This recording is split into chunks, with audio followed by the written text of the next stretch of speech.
Alright. You want to try that again? Yes, I do. It's New Color Day!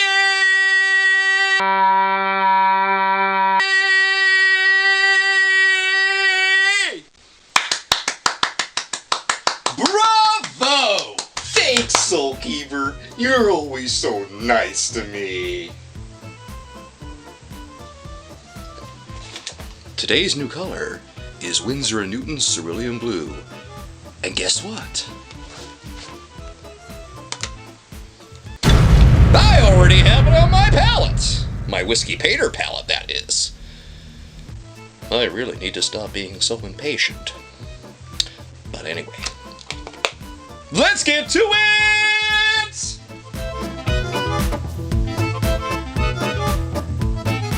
Here I am, it's me, Soulkeeper, and I'm ready to paint with Cerulean Blue.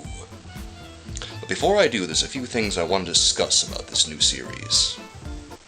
On a color spotlight, there's 4 things we're going to examine for each color that appears on this show.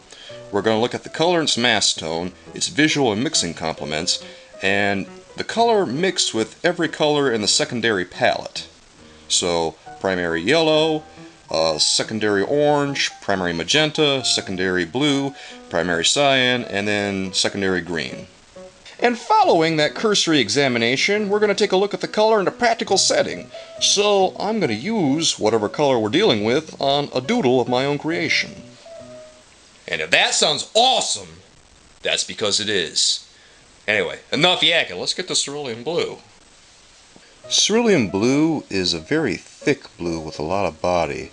It's kind of a dull cyan when you look at it, and it doesn't have much power. That, I say, is the greatest weak point of the color. It doesn't have a lot of power, but it does have a lot of opacity to it, which I consider a good thing because I like a very diverse palette. And it has a lot of texture. It's kind of powdery, it granulates, and it's really nice for skies and also for flesh tones and stuff. And let me get a bit more concentrated color at the top left here so you can get a better idea of what it looks like, its mass tone. And also let me add a bit of water down here so you can get a better idea of the tint. This is going to bloom a little bit because the water displaces the dry pigment, but a little blooming is okay. You'll still get the idea here, especially if I do my part and make the page wet. That should do it. Okay, that should get the tint about done there. Now let me add a little bit more concentrated color at the top here, and that should get the Cerulean Blue sample done. And whoosh, whoosh, whoosh, whoosh, whoosh. Yeah, that's cool. Look at that dull cyan. That's beautiful, isn't it? This is a very lovely color. It's much stronger than Winsor Newton's Cobalt Blue, if you've ever used that color. Winsor Newton's Cobalt Blue is very diluted, or it's very weak, and it's a completely non-staining color, but Cobalt Blue typically isn't non-staining, so Winsor Newton had to add a few things to the paint, I think, in order to make it completely non-staining.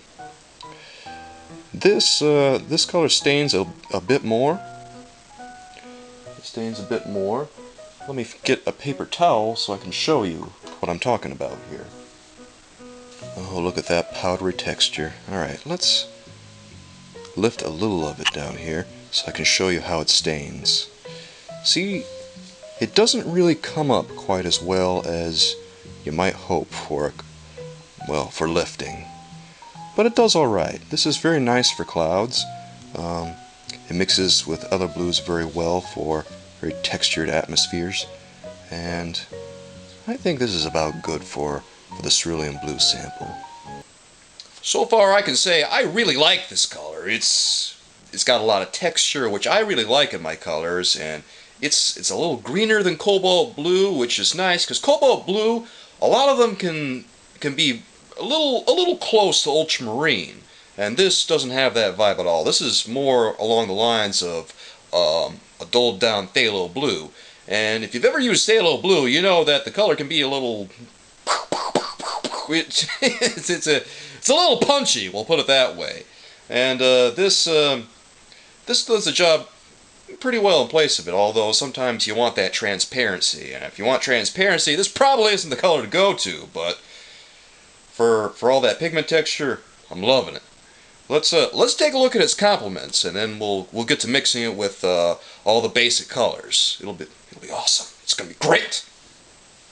So let's start with the visual complement here, and I'm gonna start that by creating a band of blue around the outer edges. And is that enough color? I don't know. Remember, this is kind of a weak color, so sometimes you got to use more than you think you should. That should do it perfectly. And while that's drying, let's go down to the mixing complement and do our thing down here. Now, you got a little bit of cerulean blue down here, and that's doing just fine. Get a little bit more. And can you guess what the mixing complement for cerulean blue is going to be? Now, your first instinct is probably going to be to say, hey, well, it's blue. Its complement is orange. Well, its visual complement is cadmium orange, so you're good on that front. But keep in mind that cerulean blue is more of a cyan, so its complement isn't really going to be an orange. It's going to be more of a red orange. So we're going to be looking at either Venetian red or Indian red, or we're going to be looking at, Venetian red and Indian red. We're just going to be looking at synthetic red iron oxide on that front, or we're going to be looking at cadmium scarlet. One of those two is going to do it. I want to keep things exciting down here, so let's add a little bit more cerulean blue, and instead of going the earth color route, let's take, let me place a little bit more blue down there, cerulean blue. I know I keep calling it cerulean blue, even though it kinda technically is a dull cyan, but it works. Let's make things interesting and insert cadmium scarlet over here, and watch how that works. Now the mix might be kind of a dull violet here, but look how well it neutralizes. Shockingly well. Let's add a little bit more blue here. Ooh, that's nice. Look how magnificent and dull and gray that mix is. It's not a perfect neutral, but wow, is that attractive. That is as beautiful as burnt sienna and ultramarine, I think. This is very appealing. There you have it.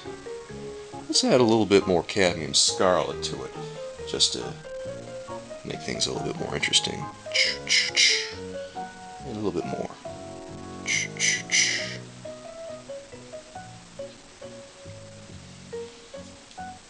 Wow, this cerulean blue and cadmium scarlet.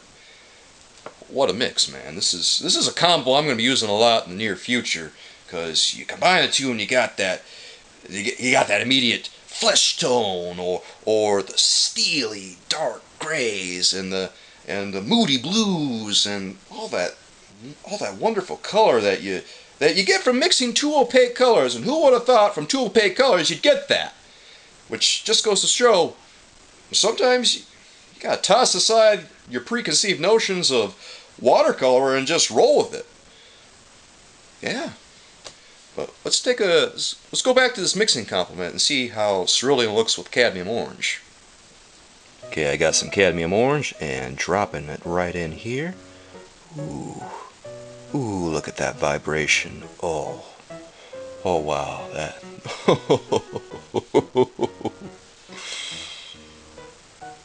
Just take a moment to soak that in. Look how beautiful that is.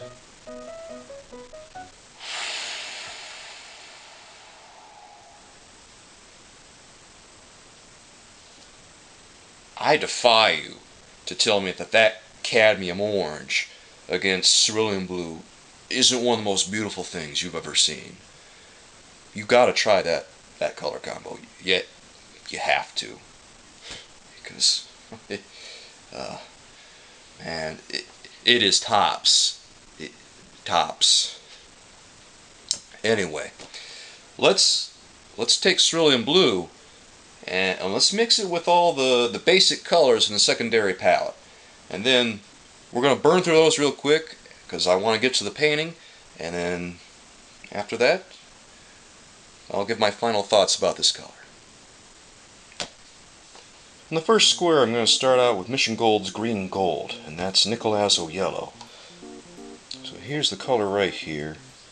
A very transparent, very glowing golden yellow that is very ochreish in mass tone, but brightens to a glowing yellow tint that approaches middle yellow. It's one of the few colors that actually gains chroma as you use it.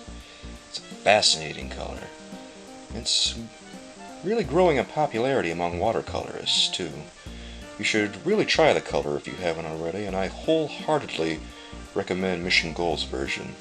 It's a very fine watercolor, one of my favorites. Now let's add the cerulean blue to that Nicolazo yellow. Ooh, look at that.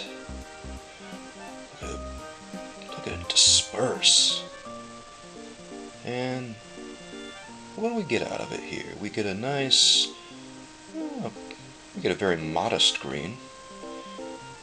It's not as bright as something we might get with a phthalo, but it's very respectable and very enjoyable. I quite enjoy this green. It's very powdery, just like you would expect from cerulean blue. And let's not completely overpower the yellow, I don't think. We'll leave a little bit of the yellow there, just for comparison. Oh, that's beautiful. Let's add a little bit more blue at the other end, so you can get that deep cyan. Yeah. Very good. Next up to bat is Mission Gold's Red Orange, which is Pyrrole Orange. I think of this as one of the strongest colors in the known universe, so I'm not so sure how cerulean blue is going to stand up to it, but we're going to find out shortly. This is a good replacement for cadmium scarlet if you want a little bit more transparency in your color, but it doesn't have quite the same pigment texture. Still, it's very bright. It's one of the brightest oranges you can possibly get. In fact, I think it might be the brightest, and I love using it for the light tint and flesh tones. It has a very pleasing peachy shift toward pink when you tint it out. Now let's see how it does with cerulean blue. Ooh, it gets it mixes sort of a dullish violet. A lot like what you might get with phthalo blue, although I think phthalo blue might mix a better neutral. This is surprisingly violet, we'll say. You can get away with it though, I think. Yeah. It's still a very delicious neutral, just like with the cadmium scarlet. Very pleasing to the eye and very textural. Oh, that's nice. That is. I'm gonna have to try this mix out too, just to see how it works in all of my figure paintings. Well, let's add a little bit more blue at this end, just to get a feel for how it works with the color leaning toward the other side of the pear. What's up next? It's Permanent Magenta from Mission Gold, aka Quinacridone Magenta. Now let's lay this color down and get to work. This is a good color. This is the most, one of the brightest magenta colors you can get. It's bright, and it's the most magenta of all the magentas, I guess you could say. It Well, actually, it's not as bright as quinacridone rose, but it does mix brighter purples. Quinacridone rose is more of a has a bit more red to it than this color does. This reflects a bit more violet, hence the brighter violet mixtures. Let's stick cerulean blue in there and see how it does. Ooh, wow! Seeing these two wrestle against each other is rather interesting.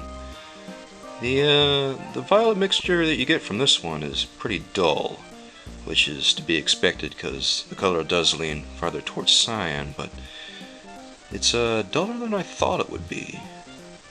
Interesting.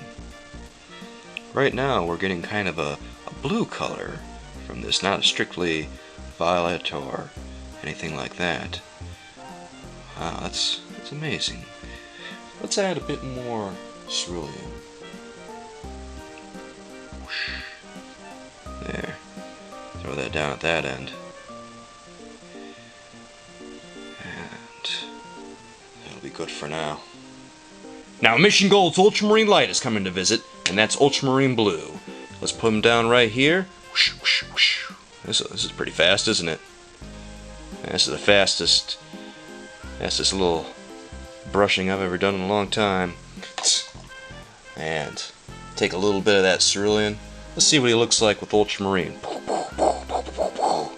Well, obviously when you put ultramarine and cerulean together, there's going to be a lot of cobalt action going on. It'll be a it'll be a middle blue, more or less. That about sums it up. And it's not the most remarkable color, but it's very serviceable. It's very pleasant. Let's add a little bit more cerulean and see what that looks like with maximum cerulean at one end. There we go. Perfect.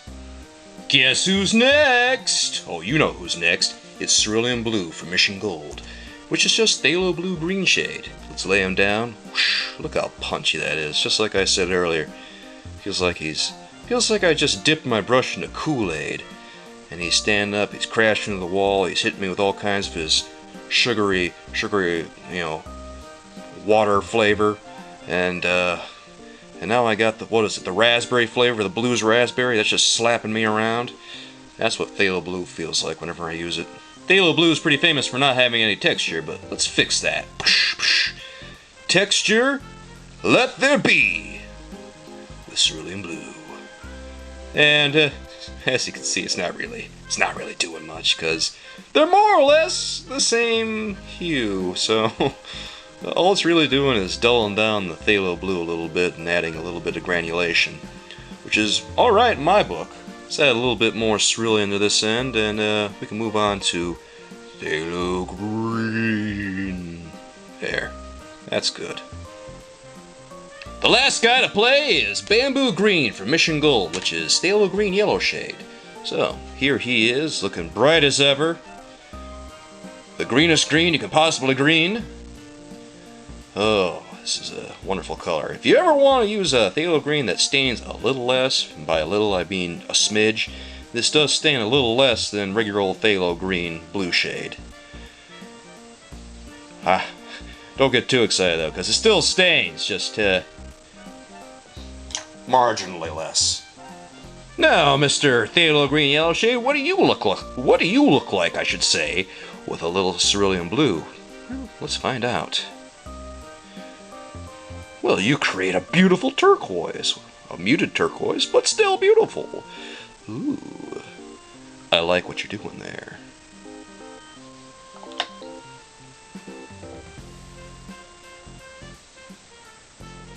Yeah. It's doing the same thing as it was doing to phthalo blue. It's adding a little bit of granulation, but at least now it's affecting the color more noticeably, we'll say. Although it is a bit difficult for phthalo green, or cerulean blue I should say, to stand up to phthalo green. But let's add a little bit of that cerulean at this end, and we can move on to the painting. And there you have it, folks, an overview of cerulean blue. As you can see, it's a pretty Pretty weak color, but it does alright. It mixes some pleasant greens with nickel azo and some good purplish flesh neutrals with pyrrole orange, and it does some okay violets with, well, powdery okay violets with quinacridone, and well, actually the whole thing is powdery, but and it gets you a middle blue with ultramarine. It dulls down phthalo blue a little bit, and it creates a muted turquoise with the phthalo green yellow shade. For the last part of this video, I'm going to take theory and put it into practice, because it's important to not just learn the isolation, it's important to use your knowledge in a practical setting. And you do that by doing a painting. And in this case, I'm going to take a little doodle that I've done, and I'm going to paint it. And after that, we'll be able to say how useful is cerulean blue. I don't know yet. Let's find out.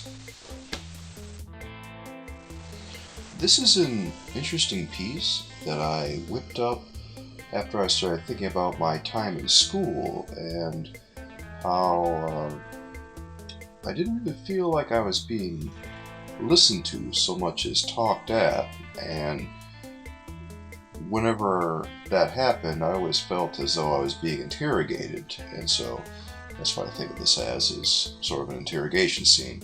Here you can see the cerulean blue I applied on the foreground figure at the top of its head there. I'm using a lot of ultramarine right now. There's a little bit more cerulean up there on the, we'll say, that's supposed to be a light source. I don't think I rendered it as well as I could have, but I'm compensating a lot with contrasting visual complements, and as usual I'm using a lot of mixing complements, although with the secondary palette that I'm using here, the use of mixing complements is a little more difficult, because there are more visual complements on the palette than mixing complements. Well, there's kind of a fast flash there, but you can see me lifting the paint a bit. I'm attacking the paper right now with a lot of ultramarine and pyrrole, and there's some more cerulean in the plants there. It makes that very natural, very, well, not berry, but sort of dull green with nickel azo. And I've noticed that one of the problems with cerulean is that if you're not careful, you can really obscure your painting, because it's so opaque, the color. It's very opaque, and it can obscure your lines if you rely a lot on drawing when you're painting. The texture is nice though. I really enjoy the texture. There's not much cerulean on the foreground figure, it looks like, besides the head there. I'm relying mostly on the ultramarine to give it whatever texture it needs. I used 7 colors on this. I used the colors that are in the secondary palette that I showed earlier, and I used cerulean to go along with it. I'm changing another angle so I can paint the other side of the painting. Before we switch there, you can see that I applied some, it looks like, well, sometimes it's really hard to tell the difference between phthalo blue and cerulean blue, Winsor Newton Cerulean Blue, because their cerulean blue is rather bright for cerulean. It's fairly vivid. It's not too vivid. It's always going to be a reasonably dull color. Well, not super dull. It's still a brightish blue. But theirs is very well made, I thought.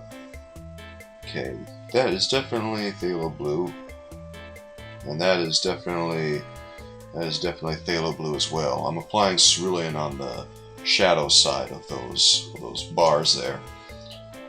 It's a not so subtle prison vibe that I'm giving this setting here. And I also set the watchful eye in the background suspended by some strange fixture that I don't really have a name for yet. There's my chains. That's supposed to be a representation of me on the right there. Not really me, because I don't look much of anything like that, I'm afraid. I don't really have... my body is much, we'll say, bigger than he is. I'm kind of fat, not gonna lie. Kind of fat, but I'm working on it. I don't aspire to be bony like that guy, though. That's impossible. I'm Scottish, so the boniness will never happen. Anyway, I applied a little bit more cerulean on the watchful eye, and I'm applying some cerulean on the face of the middle ground figure. A little cerulean on the shadow side. It's working really well as a when it's juxtaposed or set against yellow oranges, like I showed with cadmium orange earlier. When you place them side by side on the painting, especially when they're on the same object, it really makes the object leap off the page, and I really like that about using visual complements.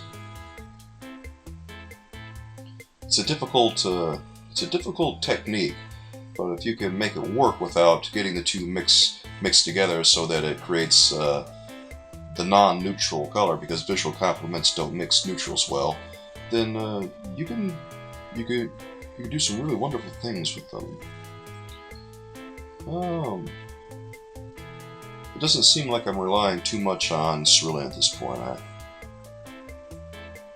It looks like I've started using a lot of phthalo blue and pyrrole at this point.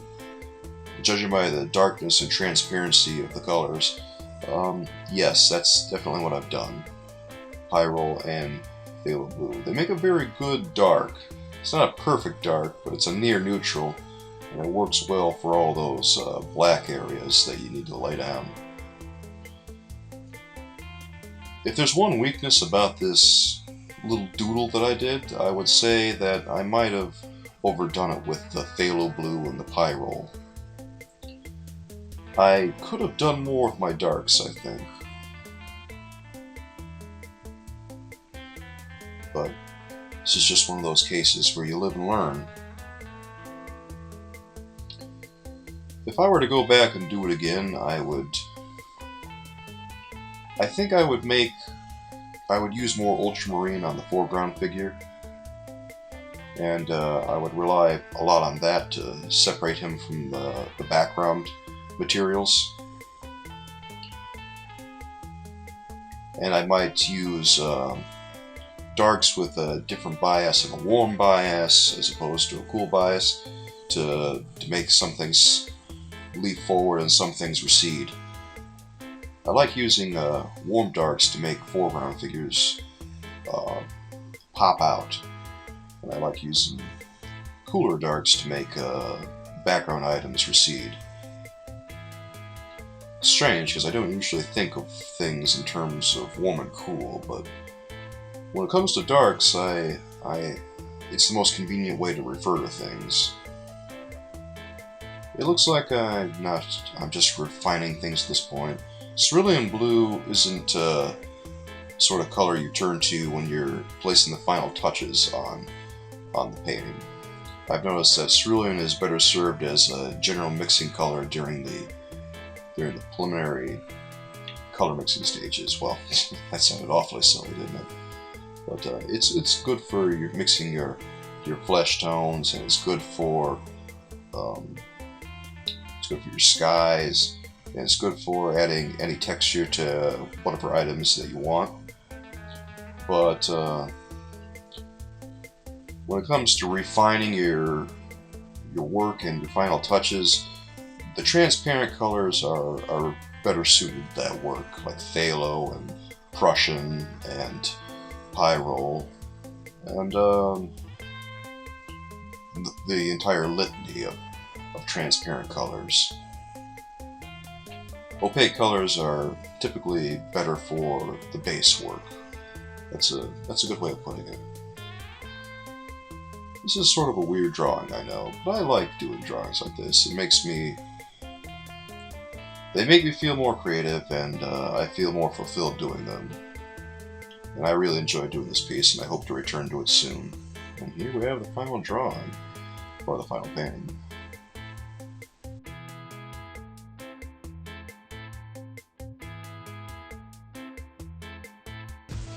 That is Winsor Newton Cerulean Blue in a nutshell. What's my final verdict on this color? 2 paintbrushes, way up. I really like Winsor Newton Cerulean Blue. It's a good counterpart to ultramarine. Ultramarine flocculates and it's semi-transparent, whereas cerulean blue granulates a lot and it's got that powdery texture and it's pretty opaque too. It's a nice change of pace from Prussian blue and phthalo blue, and it neutralizes well with all my flesh tones. And if I ever want to add some texture to skies, this is the color to go to, I think, along with a little bit of ultramarine too. Anyway, if you ever get the chance, I wholeheartedly recommend this color. Although it is a little weak, so be prepared to use a lot of it. I used a lot of it today, and I'm kind of surprised that, well, I guess I'm not that surprised because cobalt colors generally are fairly weak, but this is about middle of the road, I think, between a regular cobalt blue and, say, cobalt violet. Anyway, everyone, if you like this video, I would really appreciate if you give it a like, and if you want to subscribe, that's great. I'd love to have you, but if not, you know, that's cool too. Thanks for watching, everyone, and I'll be back with a new video real soon. Anyway, until then, I'll see you. Bye-bye!